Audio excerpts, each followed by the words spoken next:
Ուզում եմ ունենալ գեղեցիկ քիթ փոքր ականջներ, ձիգ կոպեր, հաստ շրթունքներ։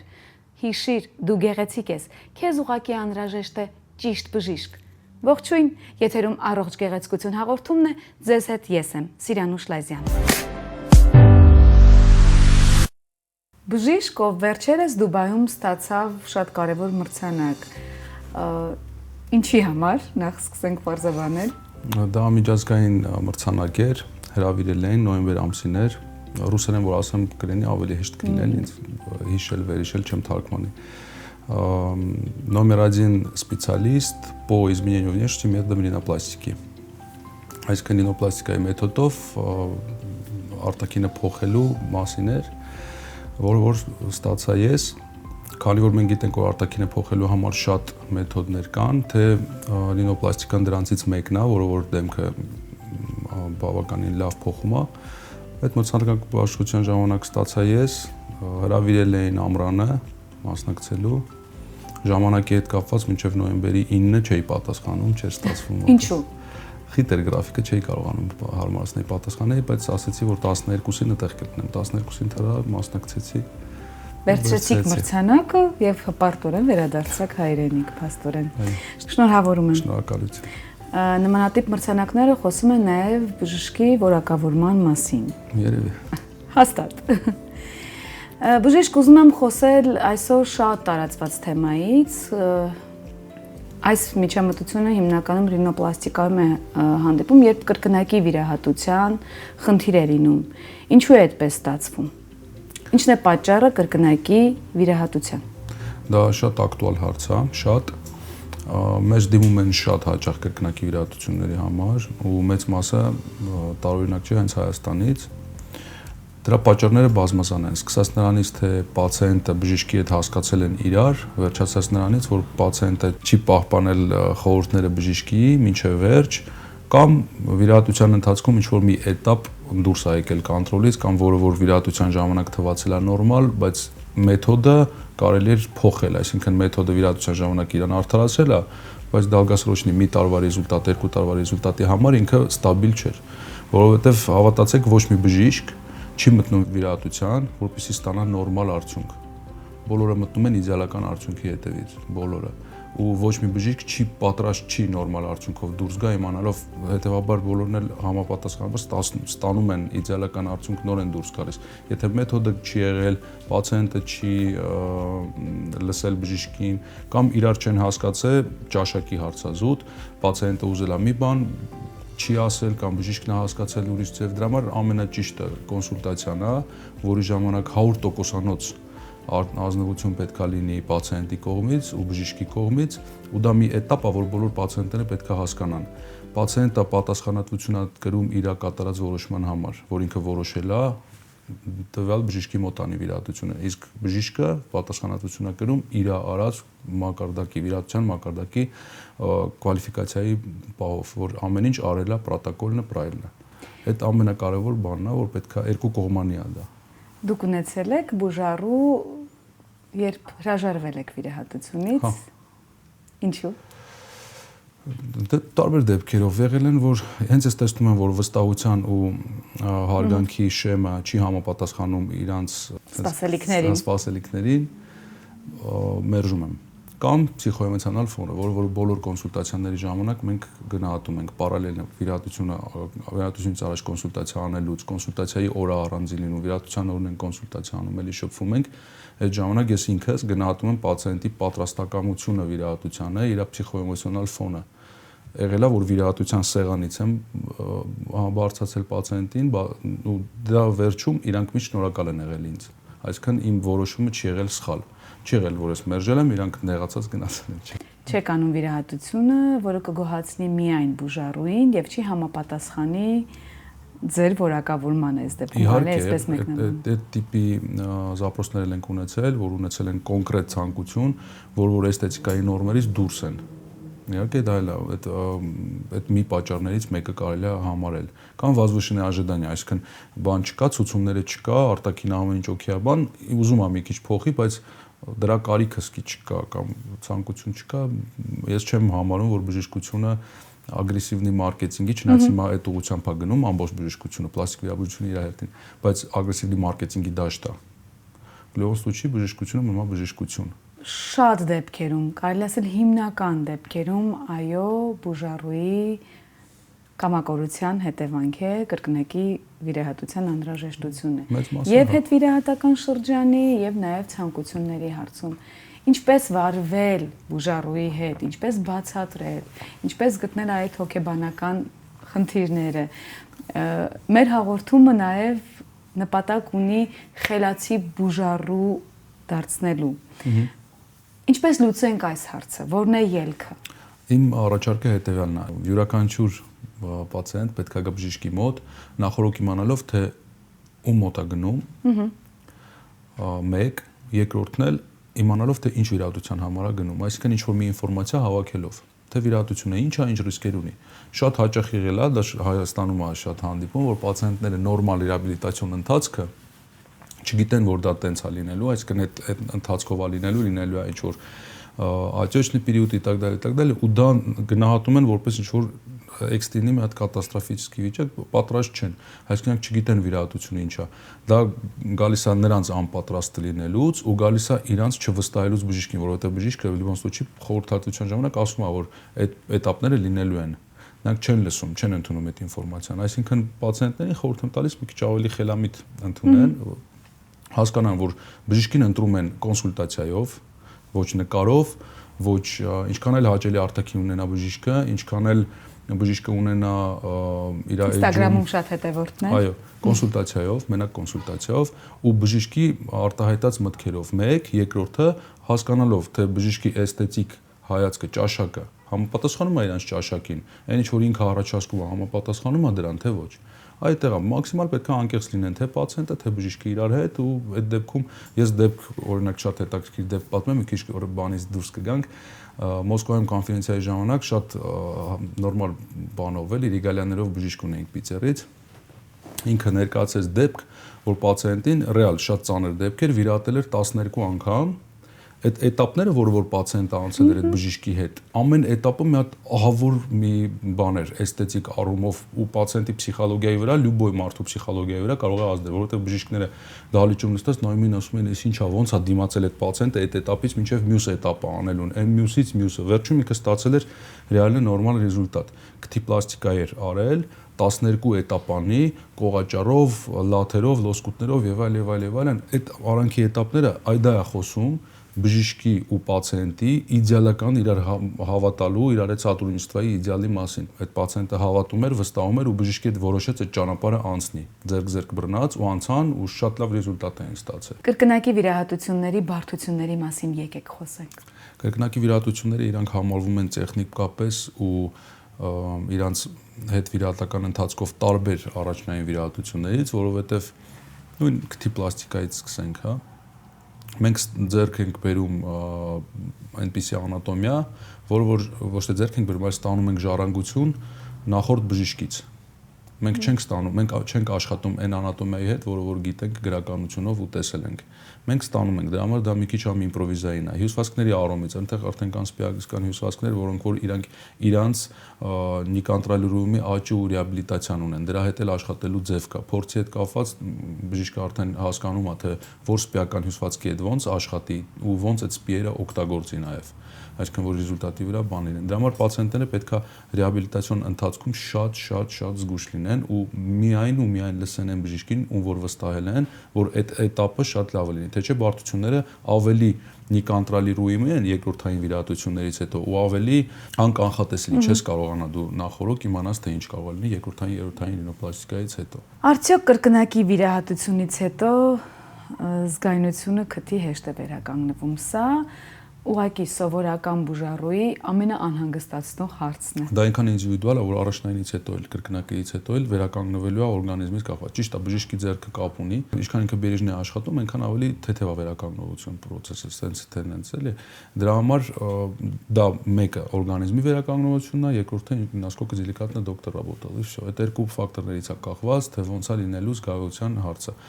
Փորձը ցույց է տալիս, որ հաստ մաշկերի դեպքում շատ այտուց պահելու դեպքում զգայունությունը վերականգնվում է դանդաղ, բայց 3-ից մինչև 6 ամսվա մեջ как правило վերականգնվում ասա։ Եթե բուժարուն իրեն խելոք պահի։ Եթե խելոք պահի, հա, դա արդեն այդքան էլ բան իրանից կախված չի, օրգանիզմն է վերականգնում արդեն։ Խոսենք դեմքի պլաստիկ վիրահատությունից։ Որքան է ժամանակը պահպանվում դեմքի պլաստիկ վիրահատության, այսինքն որքան ժամանակը մեկ կարելի է այն անել։ Դեմքի պլաստիկան շատ հետաքրքիր ճյուղ է էսթետիկ վիրաբուժության, որը երիտասարդացնելու մեջ է էֆեկտ է տալիս։ Անտիվազացնոյի էսթետիկ մեդիցինայի մեջ ինքը երևի առաջատարն է բլեֆարոն, դա բլեֆարոպլաստիկան, ֆեյսլիֆտինգները եւ այլն։ Էֆեկտը 7 տարուց ավել, բայց այստեղ կան շատ բայցեր։ Նայած մենք ինչ պացիենտի վիրահատեցինք, այսինքն պակազանյաները ինչքան են։ Եթե մեր պակազանյաները այդ վիրահատության եղել են 20%, մեր էֆեկտն էլ է լինելու 20%։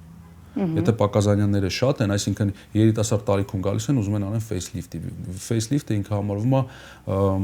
անտիվազրաստնոյ մեդիցինայի, անտիվազրաստնոյ պլաստիկ քիրուրգիայի ճյուղ, այսինքն հակատարիքային բան է։ Երիտասարդին անում ես ինքը քիչ տարիքային փոփոխությունները, այդքան քիչ էլ էֆեկտն է։ Մեկ, երկրորդը, եթե պացիենտը շատ է չաղանում է, նիհարում է, քաշը տատանվում է, մեր ֆիքսած ռեզուլտատը կարող է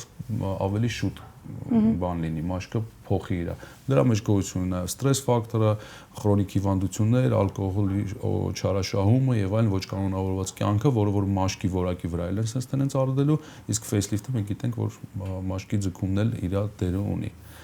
Երկու ուղղություն կա ֆեյսլիֆտի՝ սմաս հյուսվածքի կամ շերտի հետ աշխատելով կամ սմասը բարձրացնելով։ Օգտագործել եմ թե առաջինը թե երկրորդը, ավելի շատ հավակնում եմ սմասի պլիկացիան, այսինքն սմասը ձգելը։ Դեմքի ձգումը շատ լավ անտիվազրաստնոյ պլաստիկ քիրուրգիայի ճյուղերից մեկն է, ռեզուլտատը 7-ից տարի ու ավել, ու դրա մեջ արդեն ինդիվիդուալ ֆակտորներն է պացիենտի, թե ոնց է տատանվելու։ Կարելի է արդյոք միառժամանակ անել եւ ռինոպլաստիկա, եւ դեմքի լիֆտինգ, եւ բլեֆարոպլաստիկա։ Վերականգնողական փուլերի եւ հետվիրահատական շրջանների մասին եւս խոսենք։ Եթե պացիենտի ցանկությունը, իր առողջությունը ու ծավալը վիրահատությունների թույլ են տալիս, ու բժիշկը կարող է դա անի, անում են, որովհետև շատ հաճախ լինում է, որ պացիենտները մի նարկոզով ուզում են մի քանի վիրահատությունով այդ հարցը փակեն, մի քանի նարկոզի պատրաստ չեն եւ այլ։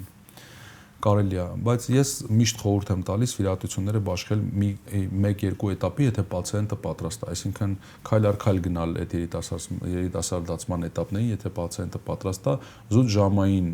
տևողությունը բաժանելով, էֆեկտն ու ռեաբիլիտացիան էլ ավելի թեթևացնելով, բայց դա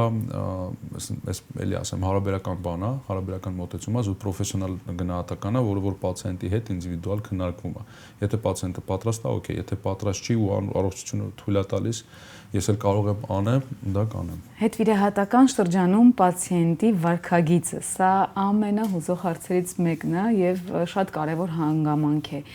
Այսպիսի փաթեթային վիրահատությունից հետո որքան ժամանակ է անհրաժեշտ վերականգնվելու համար եւ ուզում եմ նաեւ շեշտել մեր առավելությունը, Մեդինեսի առավելությունը, որովհետեւ այստեղ նաեւ նախավիրահատական բոլոր հետազոտությունները լաբորատորիան զբաղվում է, բնականաբար բարձր մակարդակով արվում է, բայց երբեմն պացիենտը շատ շուտ վերականգնվելու, այս իրեն շտապելու այդ բնավորությունը, շատ շուտ վերականգնվելու ցանկությունը ավելին է լինում, քան ձեր խորհուրդները։ Ինչպես ենք այս դեպքում բոլոր պացիենտներն էլ, մենք ինքներս պացիենտ ենք, ես էլ եմ պացիենտ եղել։ Ցանկություն ունենք վերականգնվենք շուտ, արագ։ Այդ դեպքում բժշկի խոսքից շատ բան է կախված։ Ամեն պացիենտ ունի իր մակարդակը ու ինֆորմացիան ձեռք բերելու։ Դրա համար ամեն պացիենտին իր ձևով պետք է մատուցես, իր ճաշակով պետք է մատուցես այն ինֆորմացիան, որը որ կարևոր է։ Եթե պացիենտը հասկանում եմ մենակ գրական բժշկական բառարանից օգտագործած բառերով իր ռեաբիլիտացիան նկարագրեն, պետք է այդպես։ Եթե ուղղակի ժողովրդական բառապաշարով, որ պետքա պարկես, որ լավանաս, ուրեմն այդպես էլի։ Պետք է հասկանանք, որովհետև բժշկի խոսքից է կախված, թե ինչքան շուտ իրանք կընդունեն այն ֆակտը, որ իրանք ռեաբիլիտացիոն էտապի մեջ են։ Արդյոք դեմքի պլաստիկ միջամտությունները չեն ազդում նյարդերի եւ միմիկաների վրա։ Ազդում են, եթե վիրահատության ընթացքում դրանք վնասվում են։ Ինչպես հասկանալ, գուցե արդյունքը շատ ճիշտ է։ Եթե բժիշկը վնասեց, ուրեմն վնասվել են։ Եթե բժիշկը չվնասվեց, չեն վնասվել։ այսինքն դեմքի ձգման ժամանակ, մանավանդ երբ որ դեմքի ձգումը անում ենք սմաս պլիկացիայով, սմասը բարձրացնելով, մի քիչ ավելի շատ են ռիսկերը, բայց в любом случае պրոֆեսիոնալ մասնագետը այդ նյարդերը տեսնում է, անցնում է դրանք, շրջանցում է, նոր է կատարում վիրահատությունը։ Դրա համար բոլորը պետք է հասկանան, որ ոչ միայն դեմքի պլաստիկայի ժամանակ, յուրաքանչյուր վիրահատության ժամանակ գոյություն ունեն ռիսկեր, որը որ գնահատում է թե բժիշկը, թե պացիենտը։ Դեմքի ձգման ժամանակ դա նյարդի վնասումն է, որը որ կախված է միայն ու միայն բժիշկի կատարած վիրահատությունից։ Եթե վնասում ենք, այսինքն սա արդեն բարդություն է նման օրինակ։ Դա գնահատվում է որպես բարդություն, նայած ինչ աստիճանի է վնասումը, դրա ռեաբիլիտացիայի ձևերն էլ կա։ Ամեն դեպքում Մեդինեսում կգտնենք մենք ճիշտ բժշկին եւ որակյալ բժշկին եւ մեր նյարդերում միմիկաները չի վնասվի։ Շնորհակալություն բժիշկ։ Մեր հաղորդման երկրորդ մասում դուք իրավասու եք նաեւ ճանաչել ձեր բժշկի մարդկային որակները։ Պատրաստ եք մի քանի հարց խիստ անձնական։ Ինչից եք վախենում։ Բարդությունից։ Չեք հաղթահարել։ Չէ։ Երբ կհաղթահարեք։ Պետքա պարաշուտով թռնեմ, որ անցնի, այդ պարաշուտով թռնելն է բարդություն, չէ՞, դրա համար չեմ հաղթահարել դեռ։ Յուրաքանչյուր վախ հաղթահարելի է։ Ժամանակ չունեմ լավ թռնեմ պարաշուտով։ Հեշտեկներում դիմացինի սխալները։ Դիմացինի սխալները ներում ձեր համբերությունը։ Չասեմ, որ ներելը իմ մասն է, բայց ընդունեմ, փորձեմ հասկանալ, թե ինչ պարագայում է դա արվել, հա, շատ եմ քննարկում ու առաջինը մանեմ գալիս պատճառը ինձանից, թե ես ինչով եմ դրթել, որ դա լինի, դա այդ սիտուացիան կատարվի։ Եթե չեմ գտնում ոչ մի պատասխան ու չեմ հասկանում մարդուն, չեմ ընդունում, բայց հնարավորություն տալիս եք միշտ։ Այդ դեպքում արդեն հասկանում եմ, որ այդ մարդուն պետք է ընդունել, ամեն մարդուն պետք է ընդունես այնպեսին, ինչպեսին ինքը կա։ Ուրեմն ես մինչև այդ լավ չեմ ճանաչել, ընդունում եմ մարդուն այնց ոնց ինքը կա ու համապատասխան շփման գիծ եմ պատրաստում, որ կոմֆորտելի թե իմ համար, թե իր համար, որը որ հստակ, հաստատ 100%-ով տարբերվելու է մինչև այդ եղած շփման մակարդակից։ Պահանջկոտ եք, թե հարմարվող, պահանջկոտ ում։ Պահանջկոտ եմ, թե հարմարվող, պահանջկոտ եմ ինքս իմ հանդեպ, հարմարվող եմ իրավիճակներին, բայց ոչ անարդար։ Անարդարությունները իմ համար ոնց որ կրասնի լինիա լինի, չեմ կարողանում եթե ինչ-որ մի բան անարդար է, բացատրություն դրան չեմ կարողանում գտնել։ Ավելի շատ պահանջկոտ եք աշխատանքի մեջ, թե տանը։ Ամեն ինչի մեջ։ Ամեն ինչի մեջ ինքս իմ հանդեպ, իմ անձի հանդեպ, իմ մասնագիտության հանդեպ շատ պահանջկոտ եմ։ Ինչ չեք անի երբեք։ Երբեք չեմ ասի երբեք։ Ինչի չեմ անի, որովհետև չգիտեմ ինչ կարող է լինի հաջորդ վարքյանին։ Կարող է թռնեմ։ Կարող է թռնեմ։ Ինչ չեք ների։ Ինչը չեմ ների, չգիտեմ։ Ամեն դեպքում ներողամիտ չէի։ Չէ, наоборот, ներողամիտ եմ։ Ներողամիտ եք։ Ներողամիտ եմ, ներելը իմ մասը չի։ Ուղղակի փորձում եմ մարդկանց հասկանալ եւ այլ։ Հիմա չգիտեմ ինչ կլինի, որ իմ համար կլինի կատեգորիկ։ Իրավիճակ, որից հետո փոխվեց ձեր կյանքը։ Երկու անգամ ա եղել, առաջինը չեմ ասի, 24 տարեկան էի, երկրորդը 36 տարեկանում, երբ որ կորցրեցի հորս, այդ ժամանակ իմ համար կարդինալ փոփոխվեց կյանքը, թե իմ մտածելակերպը, թե մակարդակը, ամեն ինչի, երևի թե իմ հայացքը կյանքին, ինքս ինձ այդ ավելի շատ փոխվեց, ոչ թե իմ կյանքը։ Իմ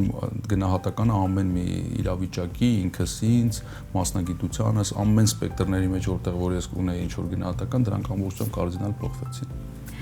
Դեպի վատը, թե դեպի լավը սկսեցիք գնահատել։ Գնահատման աստիճանը փոխվեց։ Ռուսերեն մի հատ լավ բառ կա, պիացենկը ցեննեսցի։ Արժե համակարգը փոխվեց։ Գիրք, որը կարդալուց հետո որոշ բաների նկատմամբ փոխեցիք ձեր հիմնական կարծիքը։ Հիմնական կարծիքը չեմ ասի, ու տենց գիրք, որ հիմնական կարծիքս փոխել է։ Շատ եք կարդում։ Ինքնաթիռի մեջ։ Մասնագիտական գրքեր։ Չէ։ Բժիշկը ռոմանտիկ է։ Այդ երևի ես չեմ կարողանա ասեմ։ Այդ երևի իմ ընկերները, մտերիմները, ովքեր դա շփվում են, իրանք ասեն։ Ամենակարևորը ինչն է աշխատանքի մեջ եւ ինչ է կյանքում։ Երևի երկու դեպքում էլ անկեղծ, անվերապահորեն նվիրվելը ինքդ քեզ քո գործին ու մարդուն, ով որ քեզ վստահում է, թե կյանքում, թե աշխատանքի մեջ։ Ինչ կփոխեք ձեր բնավորության մեջ։ Ինչ կփոխեմ, ոչ մի բան։ Սիրում եք ձեզ այնպեսին, ինչպեսին կա։ Չեմ մտածում, որ իմ բնավորության մեջ ինչ-որ մի բաներ պետքա փոխեմ։ Ինչպեսին է բժիշկը իրեն տեսնում 10 տարի անց։ 10 տարի անց։ Այդ շատ լավ հարց է, կուզենայի հիմիկվանից ունենայի ինչ-որ մի հատ պատկեր ու այդ իմ պատկերը կողքից ու այդ ուղղությամբ գնայի, բայց չեմ կարողանում տեսնել 10 տարի հետո։ Չեմ կարողանում։ Այնքան անկանխատեսելի է կյանքը, որ ոնց էլ ես տեսնեմ, չեմ կարողանում բանալ։ Ու այդ էլ է երևի նրա պատճառներից մեկը, որ ինչի չէի փոխի իմ բնավորության մեջ ու դա էլ կապ ունի դրա հետ, թե ինչի չեմ տեսնի։ Որ հիմա չէ ուզենա ոչ մի բան փոխեի։ Աշխատում եմ ուղղակի ամեն ինչ անեմ խղճով, սրտով, սիրով ու անկեղծ։ Դրա համար ամեն ինչի հանդեպ գնահատականս այդպեսին եմ փորձում պահեմ, դրա համար չեմ էլ ուզում փոխեմ։ Ու դրա համար չեմ կարողանա հասկանամ, թե 10 տարի հետո ոնց կլինի։ Երևի ոնց կտանի էլի, ոնց Աստված կտանի, ոնց կյանքը կտանի։ Շնորհակալություն։ Ձեզ եմ շնորհակալ։ Այսպիսին էր Մեդինես բժշկական կենտրոնի համահիմնադիր պլաստիկ վիրաբույժ Աշոտ Մաթևոսյանը։ Եթե ուզում ես բացահայտել էսթետիկ բժշկության գաղտնիքները, ապա այս հաղորդումը հենց քեզ համար է։ Եթե ունես քեզ հուզող կամ անհանգստացնող հարցեր, ապա զանգահարիր Մեդինես բժշկական կենտրոնին 055 505 605 հեռախոսահամարով։ Անձնակազմը մեծ սիրով կպատասխանի ձեզ հուզող հարցերին։ Եղեք առողջ եւ գեղեցիկ։